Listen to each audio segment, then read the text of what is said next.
Peoples labour پیرو Karachi division کے زیر نگرانی Karachi water and sewerage corporation میں ہونے والے ریفرنڈم کے لیے پیپلز لیبر یونین اور یونائٹڈ ورکرز یونین کے مشترکہ اہم اجلاس کا انعقاد کیا گیا۔ اجلاس کی صدارت پیپلز لیبر پیرو کے صدر اسلم سمو نے کی۔ اجلاس کی کارروائی لائحہ عمل اور ریفرنڈم میں حصہ لینے کے طریقہ کار تعین کرنے کی بریفنگ پیپلز لیبر پیرو کے جنرل سیکرٹری حسین پاشا نے دی۔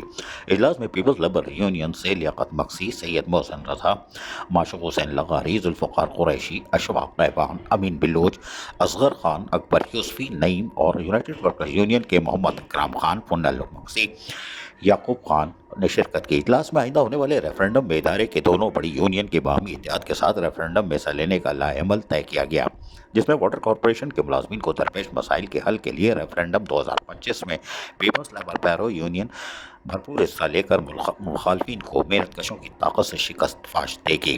پاکستان پیپلز پارٹی اور پیپلز لیبر پیرو کی حمایت یافتہ پیپلز لیبر یونین بھرپور طریقے سے میدان میں اترے گی اور محنت کشوں کے غصب شدہ حقوق کے حصول کے لیے اپنی تمام تر کاوشوں کو پروکار لا کر حل کرے گی۔ ادارے میں کسی محنت کش کے ساتھ زیادتی برداشت نہیں کی جائے گی اور بلا رنگ و نسل سب کی خدمت کو یقینی بنائیں گے، یہ بات کہہ دی ہے۔ اور اجلاس کے اندر اسلم سمو نے تاکید کی ہے کہ رابطہ مہم کو مزید تیز سے تیز کیا جائے۔ عزیز عارف، KBS بلیاتی نیوز، کراچی۔